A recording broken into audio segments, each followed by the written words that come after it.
अंग अंग नग जगमगत दीप सिखासी देह दिया बढ़ाए हो रहे बड़ो उजियारो गेह। इसमें नायिका के सौंदर्य का वर्णन करते हुए बिहारी लाल जी कहते हैं कि नायिका के अंग अंग, देखिए अंग अंग में पुनरुक्ति प्रकाश अलंकार है। अंग अंग इसमें कौन सा अलंकार है? पुनरुक्ति प्रकाश अलंकार। बाकायदे लिख लिख पढ़िए। अंग अंग मतलब प्रत्येक अंग पर, नग माने आभूषण, नायिका के प्रत्येक अंग पर आभूषण था। नायिका आभूषण पहनी थी, जगमगा रहा था, चमक रहा था। दीप सिखासी देह, दीप सिखासी, सिखासी इसमें उपमा अलंकार है। बाकायदे आप कॉपी पर लिख के ऐसे पढ़ेंगे कि दीप सिखासी में उपमा अलंकार है। समझ रहे हैं कि नहीं? दीप सिखासी, दीप सिखासी में उपमा अलंकार है। मतलब दीपक की शिखा माने लौ के समान उसका पूरा शरीर जगमगा रहा था। अब बात को सुन लीजिए।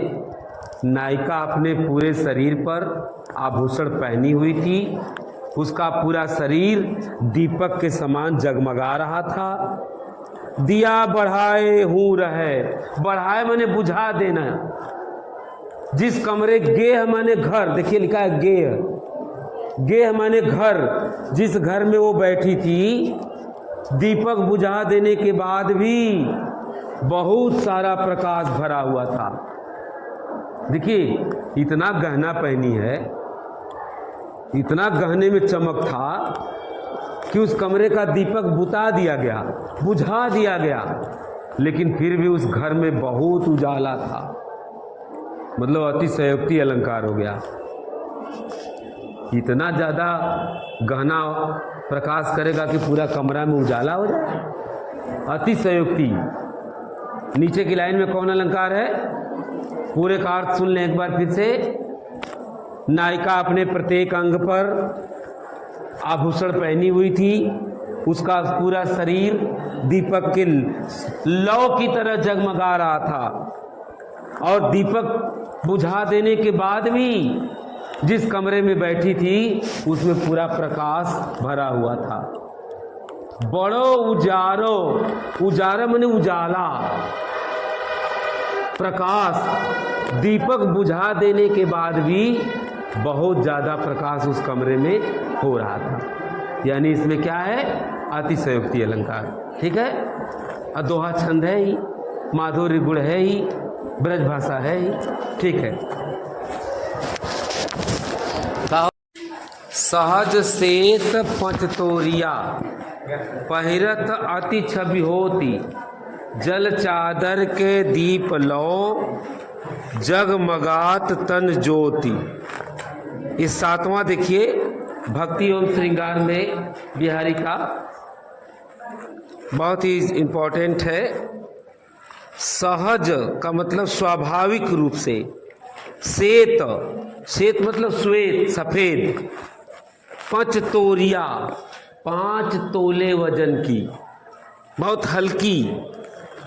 पहिरत माने पहनते ही, अति छवि होती, छवि माने सुंदरता, सौंदर्य। पहनते ही उसका सौंदर्य और अधिक बढ़ जाता है। नायिका बिहारी लाल जी कहते हैं कि नायिका जब 5 तोले वजन की एकदम हल्की साड़ी, बहुत हल्की जब पहनती है तो उसका सौंदर्य बहुत बढ़ जाता है। पहिरत माने पहनते ही, अति छवि माने बहुत अधिक सुंदरता बढ़ जाती है। नीचे की लाइन में देखें, जल चादर, जल चादर में रूपक अलंकार है।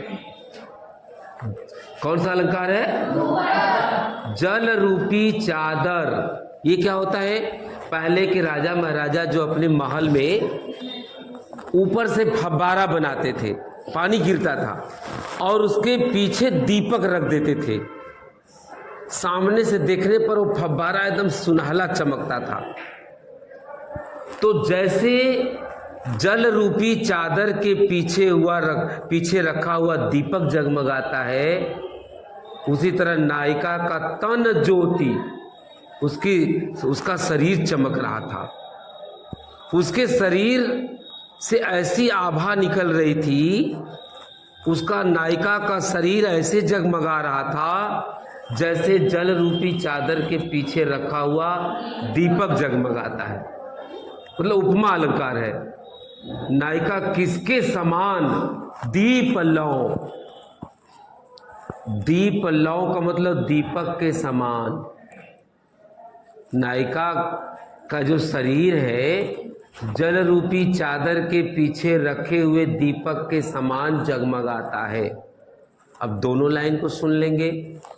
जब नायिका स्वाभाविक रूप से सफेद रंग की हल्की एवं बारीक साड़ी पहनती है, रेशमी साड़ी पहनती है, तो उसकी सुंदरता बहुत अधिक बढ़ जाती है। उसे देखने पर ऐसा लगता है जैसे जल रूपी चादर के पीछे रखे हुए दीपक के समान उसका शरीर पूरा जगमगाता है। वो इतनी सुंदर लगती है। अब अगला दोहा देख लें। अगला दोहा क्या है? अवधाई सीसी सुलखी बिरह बरन बिललात, बिचही सूखी गुलाब गौ, छीटो छुई न गात। अब देखिए, बहुत ही नायिका नायक के विरह में एकदम जल रही थी, दुखी थी। तो उसकी सखी, नायिका की सखी एक गुलाब जल की एक पूरी शीशी लाती है और उसके ऊपर उलट देती है। कितना बढ़िया वर्णन बिहारी लाल जी कर रहे हैं। अवधाई शीशी सुलखी, सुलखी माने उसे देखकर। नायिका की सखी उसको देख करके बिरह बरनी बिललात, नायक के बिरह में बरनी माने जल रही थी, बिललात घबरा रही थी।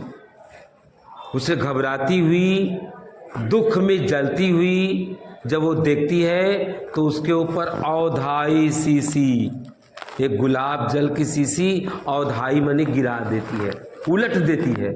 अवधाई मतलब उलट देती है। क्या उलट देती है? गुलाब जल की पूरी शीशी ही उसके ऊपर गिरा देती है। बिचही सूखी गुलाब गो, उसके अंदर से विरह की ऐसी ज्वाला निकल रही थी कि वह गुलाब जल बीच में ही सूख जाता है। छीटो छुई न गात, छीटो माने एक बूंद भी, छीटो माने बूंद, गात माने शरीर, गात माने एक बूंद भी उसके शरीर को छू नहीं पाता, वो बीच में ही सूख जाता है। वो गुलाब जल उसके शरीर को एक बूंद भी स्पर्श नहीं कर पाता है। नायिका के शरीर से इतनी अधिक विरह की ज्वाला निकल रही थी कि वो गुलाब जल का एक बूंद भी उसके शरीर को छू पाता नहीं है। पूरा फिर से देख लेंगे। नायिका की सखी जब नायिका को नायक के विरह में जलती हुई देखती है, व्याकुल होती हुई देखती है, विरह बरन लिखा है, विरह रूपी आग में जलती हुई उसे लखी माने देखती है और घबराती हुई देखती है, तो उसके ऊपर गुलाब जल की पूरी शीशी ही उलट देती है। लेकिन वह गुलाब जल बीच में ही सूख जाता है, एक बूंद भी उसके शरीर को छू पाता नहीं। इसमें इस दोहे में अतिशयोक्ति अलंकार है, बहुत बढ़ा चढ़ाकर वर्णन करता है, कवि ने किया है। इसमें कौन सा अलंकार है? अतिशयोक्ति अलंकार है। ऊपर वाले में तो उपमा था, रूपक था, लेकिन इसमें अवधाई सीसी वाले दोहे, छंद दोहा है, भाषा ब्रज भाषा है, रस श्रृंगार रस है, शैली मुक्तक शैली है।